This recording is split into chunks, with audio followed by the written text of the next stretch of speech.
Hi, it's Michelle Einstein, Songbird Song. Can atoms be destroyed? The answer, the mass of an atom can neither be created nor destroyed. So you are immortal, huh? What does it mean when you hear a song that reminds you of someone? Answer, at that moment, this is not a coincidence. This is your loved one reminding you that they are with you. Another loved one, another example could be that you are hearing a song repeatedly and that song's lyrics actually hold a message that your loved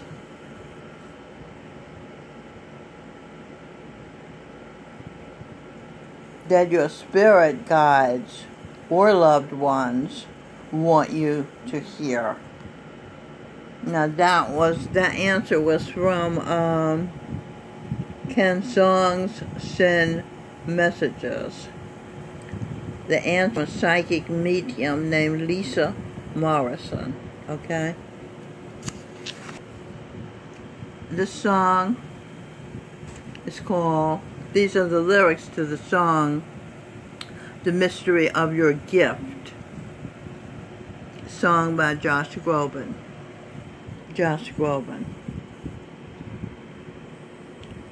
A single note passes out of the ashes. A flickering ember begins. Ember.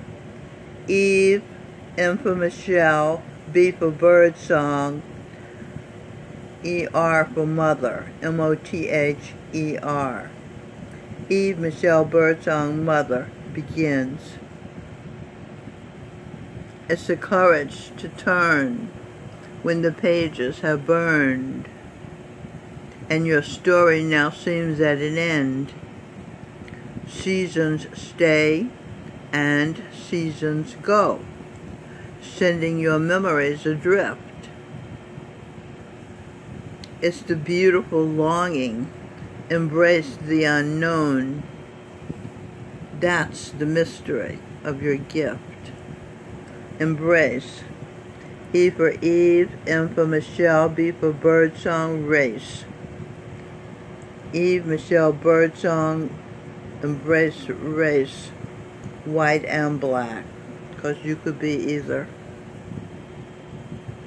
And the echoes of your melody will always live in these walls where you've taped photos. The melody, the echoes of your melody, the echoes of your music will always stay in these walls.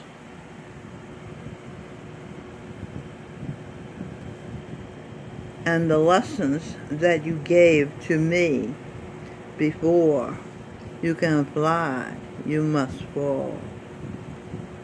It's the beautiful longing, embrace the unknown.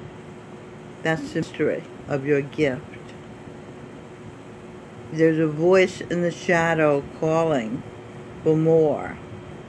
Josh Groban has a song, it might be on this CD, called More. I want more of you.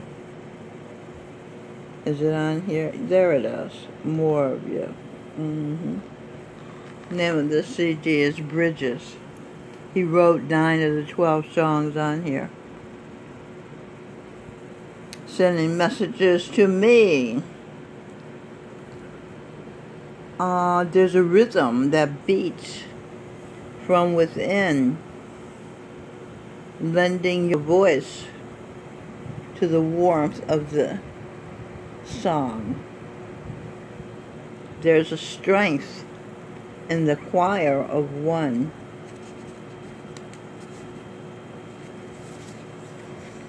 Pure as the voice that sees the place where the weight of your past may now lift.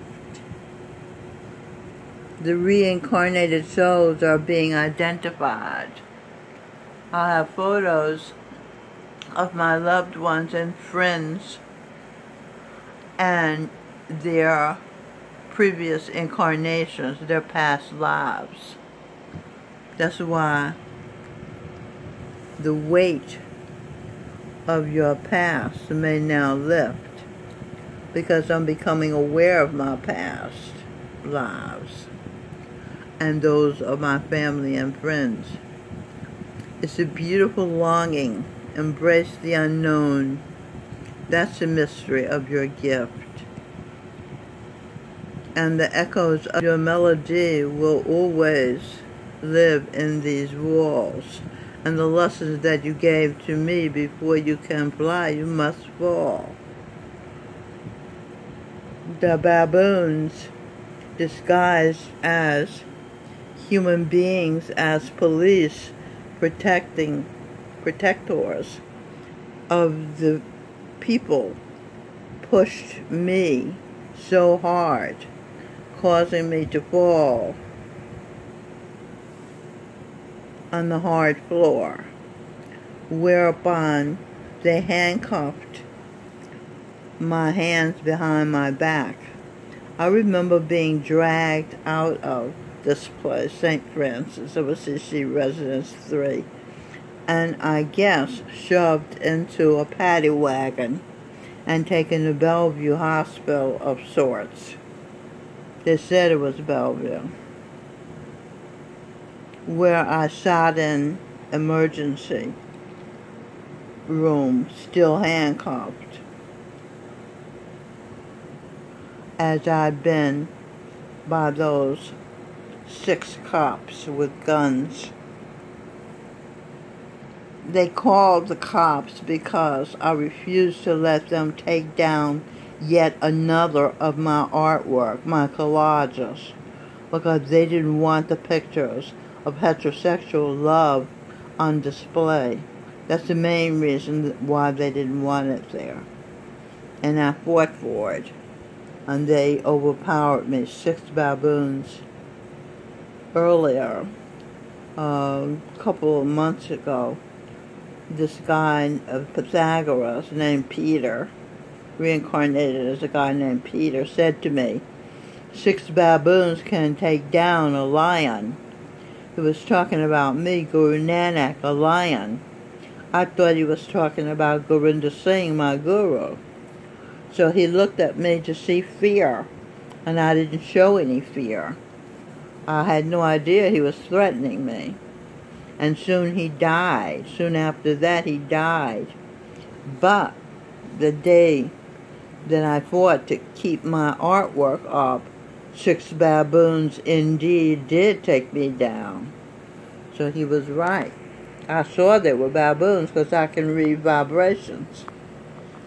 Even though they look like human beings, they didn't act like human beings. That's one way you can tell.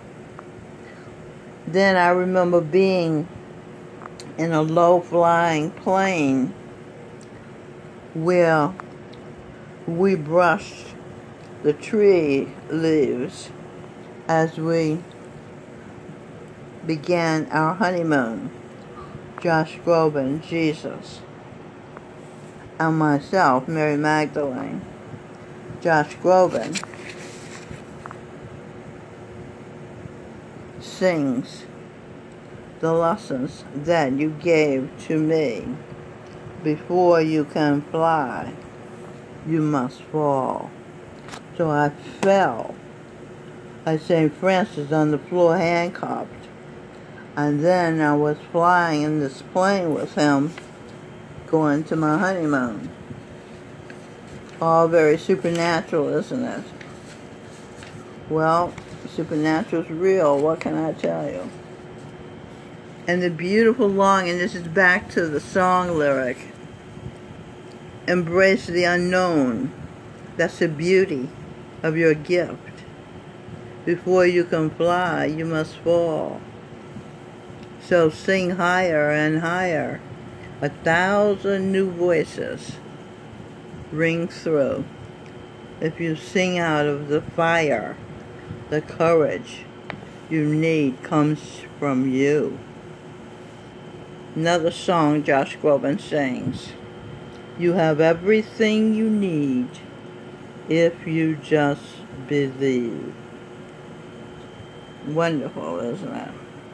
And the echoes of your melody will always live in these walls.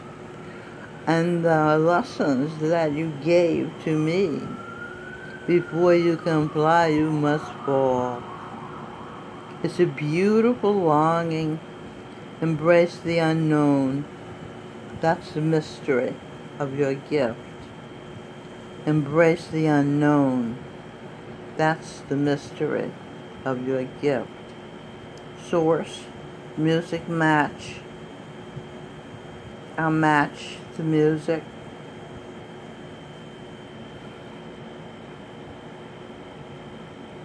Songwriters, the source, Josh Groban and Brian Peter Burns. You should listen to the song.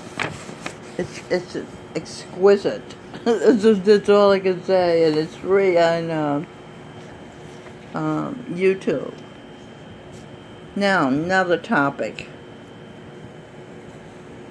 St. Francis of Assisi Residence 3 is an insane asylum and the poorhouse. Got that? I'm talking to you from the crazy house and the poorhouse. It has taken me almost 6 years to understand where I am. Nikola Tesla was one of the greatest minds in the 21st century. Oh, the 20th century, sorry. And yet he was reduced to eating milk and crackers toward the end of his life. Speaking of crazy and insane, he spoke 8 languages. His mother trained him when he was young, and he admitted that's why he was so bright. Tesla's ideas matched the technology of the 21st century because he envisioned wireless communication, such as the internet, Wi-Fi, and all of that. That's the same situation of Freud. He has a cure for madness called talk and share therapy. It finally fits into the world in this, the 21st century. It's taken me almost 6 years to remember where I am. Clark Kent, one of the residents here, says his name is Clark Kent, said he don't want to talk about it. When I told them, do you know this is an insane asylum we're in? That's why you people take handful of pills. I don't. I stopped. I never took handfuls, but I did take some. Now I take 2. Cassandra laughed, another resident, as though I was kidding. I told her, I'm serious. I said this in the presence of Tom Walters, Herbert, Diane, Maria, and Chris. That's the staff here. Everybody calls Tom Walters' father Tom, though he has no legitimate children. Most of the residents here unconsciously believe he's their father. He's taking care of them. Cheap rent, cheap food, free food stamps, free hypnosis, TV, hypnotizes you, plenty of free drugs, free money from SSI, free or cheap haircuts, free laundry, free toenail clipper, called the foot doctor, free exterminator. I told the white girl at the shelter in San Francisco, called next door, that this was a poorhouse. It hit her like a ton of bricks. She heard me. She had been reading George Orwell's 1984. That's the name of his book. She moved out immediately after I told her she was living in the poorhouse. These people here are in denial. They're like the walking dead. They don't respond. They don't react. We're not our bodies. A mass. Our bodies are a mass to perceive. We're not our names. People called our parents made that up. We are not our education. We're not our knowledge. That's just something people made up.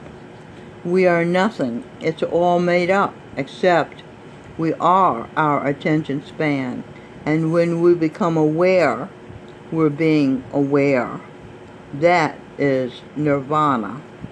Let me ask you a question. Who are you? Hard to answer, huh? Tell me what you are aware of.